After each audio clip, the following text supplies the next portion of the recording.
জায়গায় বাঁশ কিনতে গেছি, বাঁশ বুদবুদে, বুদবুদ নাম শুনেছেন তো, আমাদের বুদবুদ বাজারে। তো একজনের সঙ্গে দাম দর করছি, বাঁশগুলো বিক্রি হয়ে গেলে আজকে আমি পাথর চাবড়ি যাবো। এখন সারা পাথর চাবড়িতে কি আছে?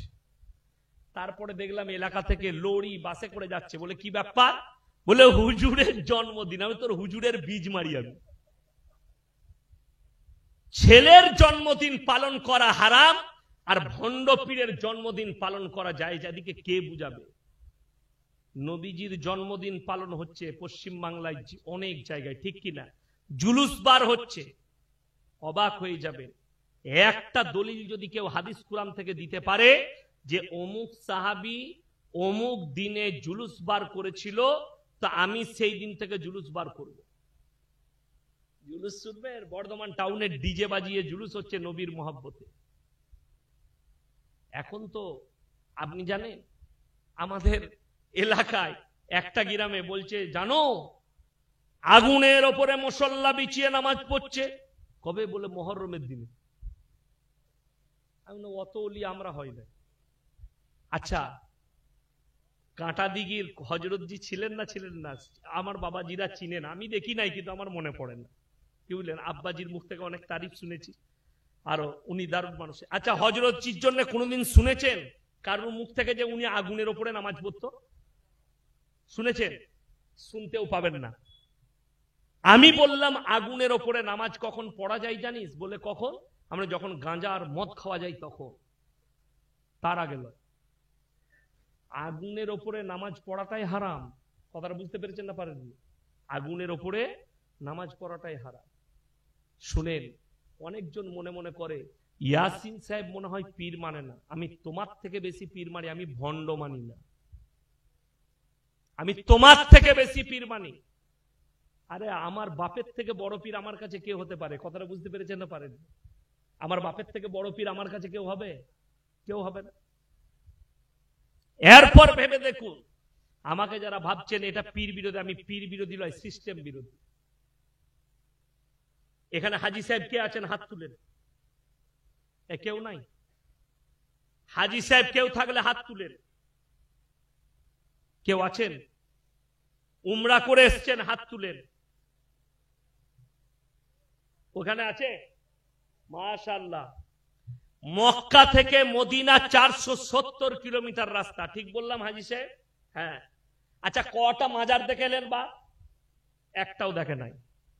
আর আমার ঘর থেকে আপনাদের এখানে 70 কিলোমিটার রাস্তা, 70,000-এর বেশি মাল আছে। ঠিক বললাম না ভুল বললাম? 70,000-এর বেশি মাজার, অথচ মক্কা মদিনায় একটাও মাজার নাই। আপনি বলুন, মক্কা মদিনায় পৃথিবীর দামি সাহাবীরা শুয়ে আছেন না নাই? আচ্ছা, সাহাবীদের থেকে নবীজিকে কেউ বেশি মহব্বত করতে পারেন? পারেন না। ওহুদের প্রান্তরে, হাজী সাহেব দেখেছেন, ওহুদের প্রান্তরে লোহার ব্যারিকেড দিয়ে 70 জন সাহাবীর কবর ঘেরা আছে। সেখানে একজন শুয়ে আছেন সাহাবীদের মধ্যে, তিনি হচ্ছেন নবীজির চাচা যান হযরতে আমির হামজা রাদিয়াল্লাহু তাআলা, জিনার বুকটা চিরে যুদ্ধের ময়দানে কলিজার ঠট্টা বার করে চিবিয়েছিল, তার নাম হচ্ছে হিন্দা। আল্লাহ তাকেও ঈমান দান করেছিল। একটা মাজার পাবেন না। অথচ অবাক লাগে, আমাদের দেশে এই ভারত, বাংলাদেশ, পাকিস্তান হচ্ছে মাজার ব্যবসার দেশ। মাজার ব্যবসার দেশ। মাজারগুলোকে খুলে ব্যবসা শুরু হয়ে আছে, আর গরিব মানুষ আর এতিম মিসকিনের মালগুলোকে ভক্ষণ করছে। কেউ কোনো হারামখোর বলছে ক্যান্সার ভালো করছি, কেউ বলছে চোখ অন্ধ হয়ে গেলে ভালো করছি, কেউ বলছে ছেলে না হলে ছেলে, অথচ খোঁজ নেই সে হারামখোরি বাঁজা, তার ছেলে হয়নি। আরে আপনারা বুদ্ধি নেই? আমাদের তাবিজে যদি ছেলে হয়, মৌলবীর তাবিজে যদি বেটা ছেলে হয়, পঞ্চায়েত গুলো কাদের দখলে হতো? আমাদের। 4টা বিয়ে করা যায় যাচ্ছে না না ইসলামে? 4টা বিয়ে করতাম, 10 বছরে 4 10 কটা? 40টা বেটা। লাঠির জোর কার? গায়ে আর কেউ কথা বলবে? যার ঘরে 40টা লাঠি, তো পঞ্চায়েত তো আমার দখলে থাকতো। বছরে একটা করে ছেলে। কোরআন শোনাবো আমি, গাঁজা করি গল্প করিনি। যাদের বাড়িতে বাংলা মানে কোরআন আছে, রাত্রে গিয়ে খুলবেন, তারপর আমাকে গালি দিবেন। সূরা আল ইমরান, কোন সূরা বললাম? সূরা বাকারার শেষ আর আল ইমরান শুরু তৃতীয় পারায় খুলবেন প্রথম পৃষ্ঠা, হুয়াল্লাযী ইউসাউবিরুকুম ফিল আরহামি কাইফা ইয়াশা লা ইলাহা ইল্লা হুয়াল আজিজুল হাকীম। হে আমার নবী, মায়ের গর্ভে বাচ্চা দান করি আমি আল্লাহ, আমার ইচ্ছা মতো আকৃতি দিই, আমি আল্লাহ কারো পরামর্শে কাজ করি না। জোরে একবার বলুন সুবহানাল্লাহ। আজকে কষ্ট লাগে এটাই, মানুষ তাবিজের পেছনে ছুটছে, নামাজের পেছনে নয়। মানুষ ছুটছে ভণ্ডদের পেছনে, নামাজ রোজা ঈমান আকীদার উপরে ছুটেনি। আজকে কষ্টটা ওই জায়গায়, আপনি ইসলামটাই বুঝতে পারলেন না। ইসলাম মাথা থেকে পা পর্যন্ত পুরো জীবন ব্যবস্থার নাম ইসলাম, আর জীবন ব্যবস্থা হবে আল্লাহর রাসূল সাল্লাল্লাহু আলাইহি সাল্লাম এবং তিনার সাহাবীদের মতো। আপনি খুলে দেখেন কটা সাহাবী তাবিজের দ্বারা ছেলে নিয়েছে, কটা সাহাবীর বাচ্চা হয়নি তারা তাবিজ টাঙিয়েছে আপনার মতো। আরে বড় কষ্টটা ওই জায়গায়, আপনি মাজারে গিয়ে সিজদা দিচ্ছেন, অবাক হবেন। এরকম প্যান্ডেল হুগলি ডিস্ট্রিক্টে একদম পাশেই গাছ, গাছের গোড়ায় ঘোড়া রাখা আছে, আগরবাতি মোমবাতি, আর পাশে স্টেজ করেছে। আমি গেলাম আর বললাম, বাবাজিরা আমার ভাইয়েরা একটা কথা বলুন। বলে কি? আমি তোমাদের এখানে হিন্দু মুসলিম ভাইদের মধ্যে বড় মহব্বত আছে। বলে কেন হুজুর? আমরা এখানে সেই ভাইয়েরা পুজো করে আর তোমরা জলসা করছো। বলে হুজুর না, ওটা আমাদের। আমি তোরা কি করিস বে? বলে ওখানে বুড়ো পীর সাহেব আছে, ঘোড়া রেখে বুড়ো পীর সাহেব আছে। আমি আমাদের এলাকার কথা বলছি, আমি ছোটবেলায় দেখেছি, এখন আর নেই। কি করত ভদ্র মহিলারা, যখন আমাদের মায়েরা ছেলে মেয়েদের বিয়ে শাদী হতো, প্লেটে করে খাবার নিত, লুচি মিষ্টি তরকারি চিকেন চিল্লি, আর নাস্তা লিগিয়ে কোথায় দিত? সর্বপ্রথম যেটা ছাকা হতো সেই লুচি, তরকারির হাড়ির প্রথম চামচের তরকারিটা ওই প্লেটে দিয়ে তেঁতুল তালাই দিয়ে আসতো, বুড়ো পীর সাহেব খাবে। আচ্ছা, মানুষ মরে গেলে খায়, কিন্তু ওই খালার হাদিস আর দাদির হাদিস খায়, ওদের হাদিসে খায়। দিয়ে চলে এলো, খাচ্ছে কে? কুকুরে।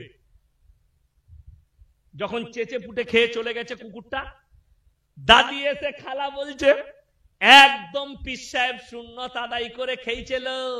আমি বলি হ্যাঁ দেখ, ও খেয়েছে, ও খাই। মরা মানুষ কোনোদিন খাই না। আচ্ছা, যে মানুষ মারা যায় তার খাবার ক্ষমতা, সমস্ত ক্ষমতা কারা হয় না? হয় না, কেড়ে নিয়ে। আল্লাহর কসম খেয়ে বলছি, দুনিয়া ছাড়ার পরে যদি আল্লাহ কেউ কি দুনিয়াবি জিনিসের খাবার ক্ষমতা দিতেন, সেটা আল্লাহর রাসূলকে। ঠিক কিনা? নবীজিকে আল্লাহ যখন দুনিয়ার কোন মাল ভক্ষণ করার ক্ষমতা আল্লাহ দেয়নি, আল্লাহ তাআলা নিজের রওজায় বা হায়াতে আছেন, তারপরেও তিনার কাছে খাবার যায় না। আল্লাহ তাআলা তিনাকে জান্নাতের খাবার খাওয়াচ্ছেন। কিন্তু বড় কষ্টের বিষয়, আমাদের দেশের ভণ্ডরা বলছে পীর সাহেব মরে গেলে খায়, গাছতলায় ওই জন্য খাবার দেয়, মায়েরা লিগিয়ে খাবার দেয়, সিন্নি দেয়। আমি বলে যাচ্ছি, মাজারে যে সিন্নি দেওয়া হয়, মাজারে যে আপনার ফাতিহা করে যে সিন্নি দেওয়া হয়, পায়েস করা হয়, এইগুলো আর পুজোর প্রসাদের মধ্যে কোনো পার্থক্য নেই। এটা মাথায় রাখ। কেন? কোরআন বলছে ইন্নামা হাররামা আলাইকুমুল মাইতাতা ওয়াদ-দামা ওয়া লাহমাল খিনজির ওয়া মা উহিল্লা বিহি লিগাইরিল্লাহ। প্রবাহিত রক্ত, মরা জন্তুর মাংস, শুয়োরের মাংস আল্লাহ ব্যতীত অপরের নামে উৎসর্গিত জিনিস তোমাদের জন্য হারাম করা হয়েছে।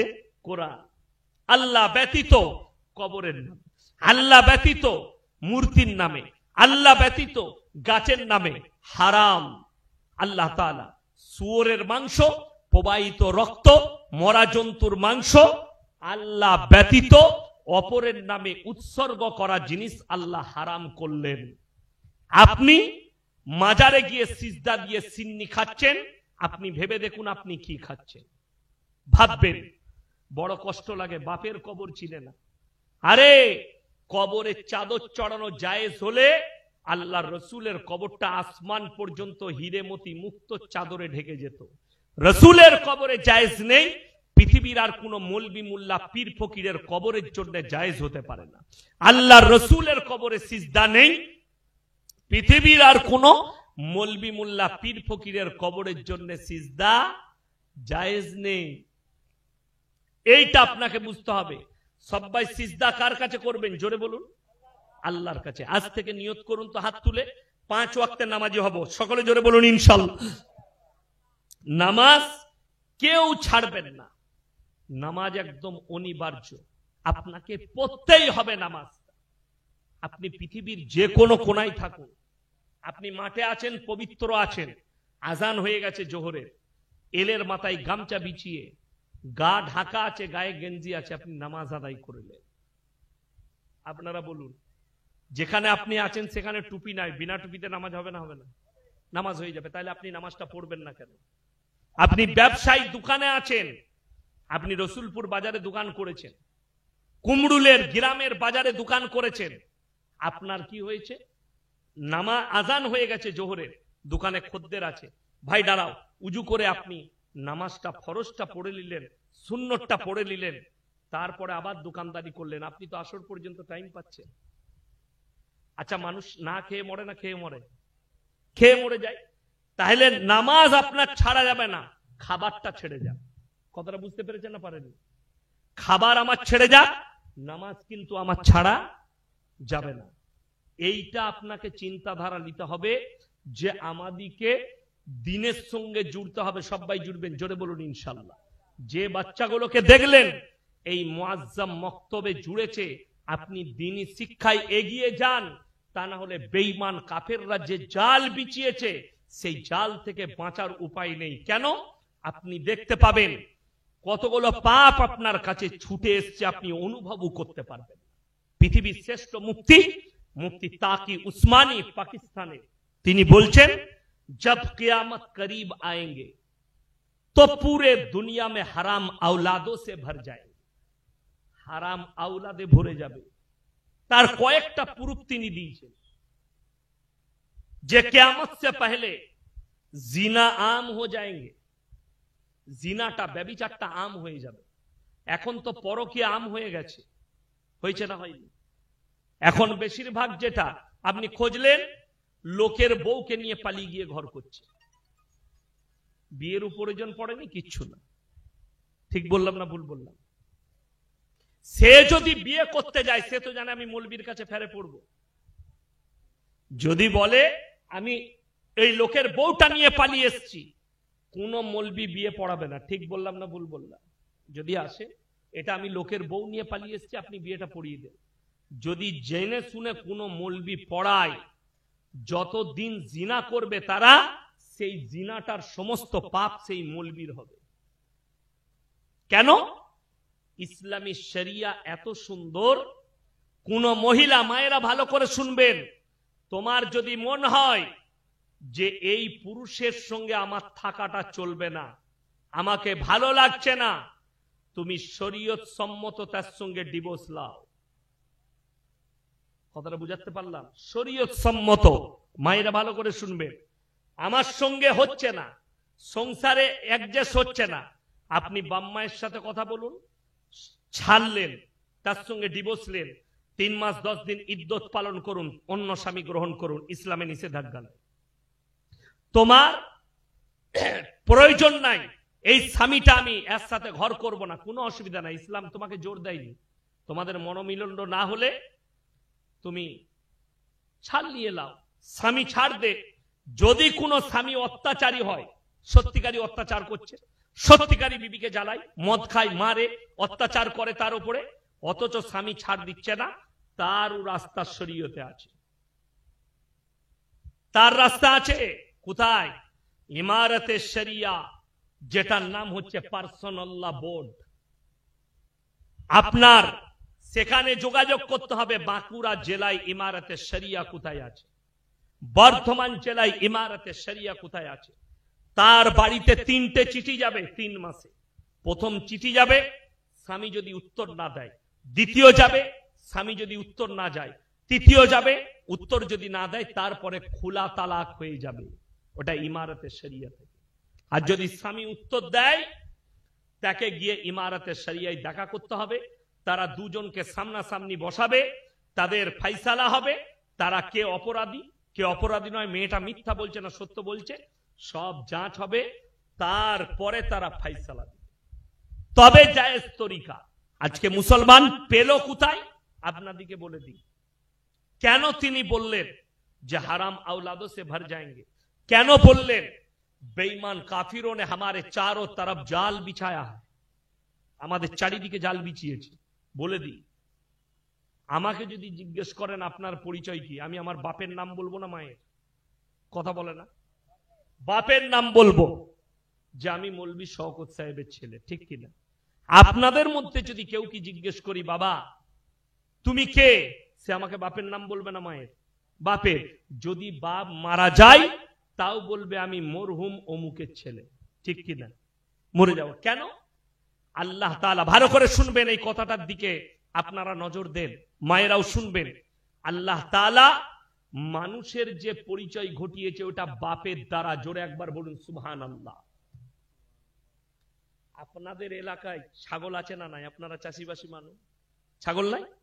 প্রচুর ছাগল আছে। আচ্ছা গরু আছে না নাই? আচ্ছা গায়ের বাচ্চা হলে ষাঁড়ের বাচ্চা বলেন না? গায়ে কথা বলে না? গায়ে। ছাগলের বাচ্চা হলে পাঁঠার বাচ্চা বলেন না? ছাগলের। ভেবে দেখুন, আল্লাহ তাআলা জানোয়ারের পরিচয় ঘটিয়েছে তার মায়ের দ্বারা, আর ইনসানের পরিচয় ঘটিয়েছে বাপের দ্বারা। জোরে একবার শুকর আদায় করে বলুন আলহামদুলিল্লাহ, যে আপনার পরিচয় আল্লাহ বাপের দ্বারা হালাল পরিচয় ঘটিয়েছে। কেন? একটা জানোয়ার। এখানে একটা কথা শুনেলেন মায়েরা, ভালো করে শুনবেন এটা। ইমাম আবু হানিফা রাহিমাহুল্লাহর কাছে একদল মহিলা পর্দায় দাঁড়ালেন আর বললেন, হে ইমাম যুগের, বলুন একটা পুরুষ ইসলামী শরীয়তে 4টা বিয়ে করতে পায়, একটা মেয়ে কেন পাবে না 4টা স্বামী রাখতে? তিনি বললেন তোমরা কালকে এসে উত্তর দেব। এটা খুব গুরুত্বপূর্ণ বিষয় এবং খুব ক্রিটিক্যাল বিষয়, যে মেয়ে কেন 4টা স্বামী রাখতে পাবে, 4টা স্বামী রাখতে পাবে না। সেই যুগটা কিন্তু টেকনোলজির যুগ ছিল না, সায়েন্সের যুগ ছিল না, সেই যুগে উত্তর দেওয়া কঠিন। তিনি বললেন কালকে বলবো। বাড়িতে উনি খানা খেতে বসেছে, উনার মেয়ে বলছেন আব্বা আপনি এত পেরেশান কেন? বললে মা মহিলারা আমাকে এই প্রশ্ন করেছে, আমি উত্তর দিতে পারিনি। আব্বা কালকে মহিলাদিকে আমার কাছে পাঠান, আমি উত্তর দেব। সেই মহিলারা সকালে এসছে। ইমাম আবু হানিফা রাহিমাহুল্লাহ বললেন তোমরা আমার মেয়ের কাছে যাও, ওরাই উত্তর দিবে, ওই উত্তর দিয়ে দিবে। বলে পারবে? বলে যাও বিসমিল্লাহ। যখন উনার কাছে এসছে, উনার মেয়ে প্রত্যেকটা মহিলার হাতে, রেওয়ায়েতে আছে, একটা করে কটোরা মানে বাটি ধরিয়ে দিলে। কি করব? বলে সবাই পর্দায় যাও আর নিজের নিজের স্থান থেকে দুধ বের করে নিয়ে এসো। সব মহিলা দুধ বের করেছে, একটা ডিব্বার মধ্যে ঢাললেন। সমস্ত দুধগুলো যদি একটা ডিব্বায় ঢালে মিক্স হবে না? হবে না? মিশে গেল। এরপরে তিনি বললেন হে মহিলারা তোমরা সবাই নিজের নিজের দুধগুলো বের করে নাও নিজের বাটিতে। তখন বললে এ পাগল মহিলা, এগুলো মিশে গেছে, এগুলো কি করে বার করব? বললে শোনো, আল্লাহ মানুষের ইনসানের পরিচয় দিয়েছে বাপের দ্বারা, আর জানোয়ারের পরিচয় দিয়েছে মায়ের দ্বারা। তোমরা যদি 4টা পুরুষ রাখতে চাও, তোমাদের মধ্যে আর জানোয়ারের মধ্যে কোনো ফারাক থাকবে না। একটা ছাগল একটা গরু মাঠে গেলে 5টা ষাঁড় মিলামিশা করে, কার বীর্য থেকে বাচ্চা হয়েছে এটা আল্লাহ ছাড়া কেউ জানে না। তাই তুমি যদি 4টা পুরুষ রাখো, তোমার পেটের বাচ্চাটা কার? সংশয় দাঁড়াবে শরীয়তার হারাম বাচ্চা হবে। যার কারণে ইসলামে মানুষের পরিচয় আল্লাহ বাপের দ্বারা দিয়েছে, তাই একটার বেশি স্বামী তোমরা রাখতে পাবে না। কিন্তু একটা পুরুষ যদি 4টা মহিলা রাখে, 4 জনের সঙ্গে মিলামিশা করবে, 4টাই বাচ্চা যে একটা পুরুষের সেটা জানা যাবে। জোরে বলুন সুবহানাল্লাহ। এত সুন্দর উক্তি দেখুন। কিন্তু এরপর শিক্ষিতরা শুনেলেন লন্ডন, আমেরিকা, জাপান, জার্মান, উত্তর কোরিয়া, দক্ষিণ কোরিয়া, চাইনা, ব্রাজিল, অস্ট্রেলিয়া, ফ্রান্স, রাশিয়া, যতগুলো বেঈমান কাফের দেশ আছে, তারা তাদের পার্লামেন্টে পাস করিয়ে ফেলেছে এরপর থেকে যতগুলো বাচ্চা জন্মগ্রহণ করবে, কেউ যদি মায়ের পরিচয়ে বাঁচতে চায় তারা মায়ের পরিচয়েও বাঁচতে পারবে। তার নাম হচ্ছে, শিক্ষিতরা শুনেলেন, রিলেশনশিপ। কি নাম বললাম? রিলেশনশিপ। তার মানে পড়াশোনা করছে কলেজে, যেমন আমি নাম করব না, আমাদের দেশের প্লেয়ার আর আর্টিস্ট, এদের কোনো জাত হয় না, এদের বিয়ে শাদী ওসব কিচ্ছু নাই। যার সাথে যে পারবে থাকবে, যতদিন পারবে থাকবে, ভালো লাগলে থাকবে, নাহলে ছেড়ে আবার অন্য জনের কাছে যাবে। ঠিক বললাম না ভুল বললাম? আর্টিস্টদের এটাই পাবে। এটার নাম হচ্ছে রিলেশনশিপ। বাচ্চা হয়ে গেল, দরকার নাই, আবার অন্য পুরুষের কাছে যাবে। যে বাচ্চাটা থাকবে সে মায়ের পরিচয়ে ঘুরবে।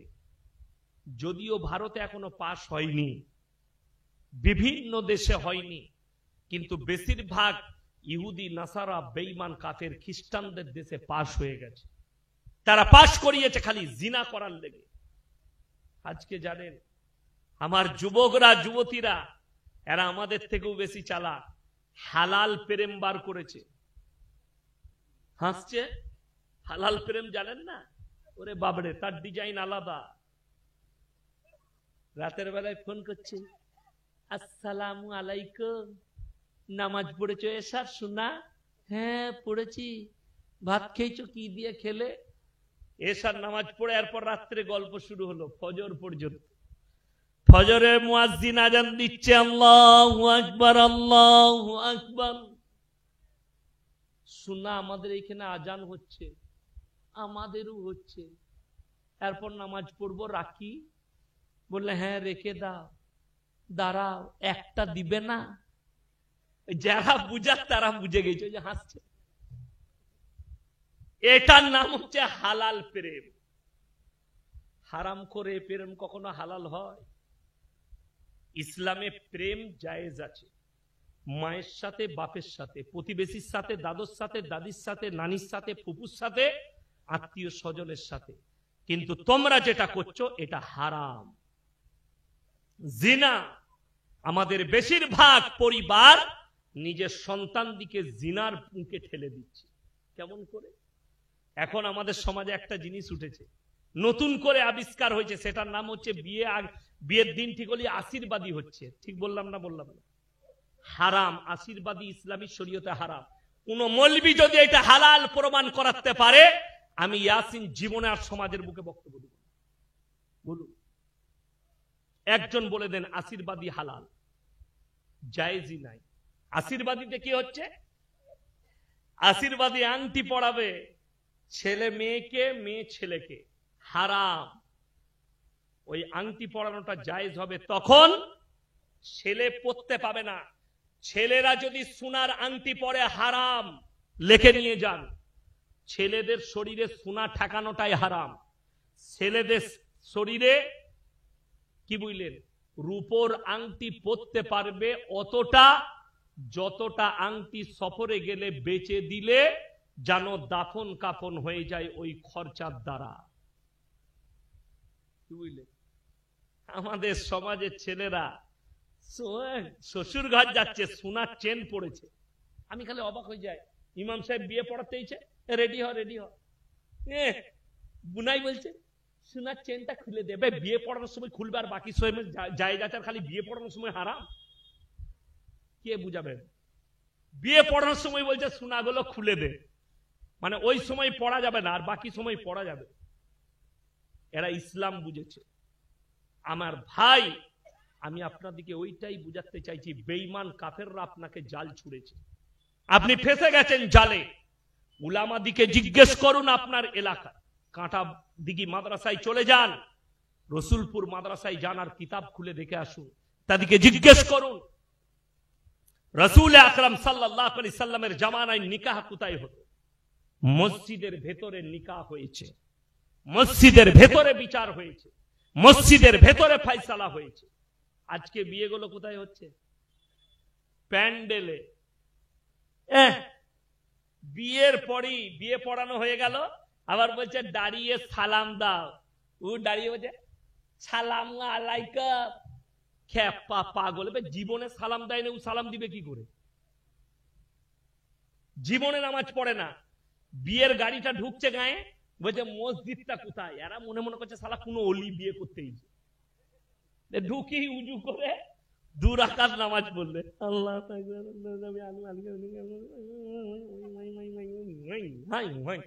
মাথা ঠুকে দিল। ও তো কিছু জানে না সূরা পড়া, খালি মাথা ঠুকছে মসজিদে। এরা মনে করছে শালা জামাই একখানা পেয়েছে অলি, এসে নফল নামাজ পড়ছে।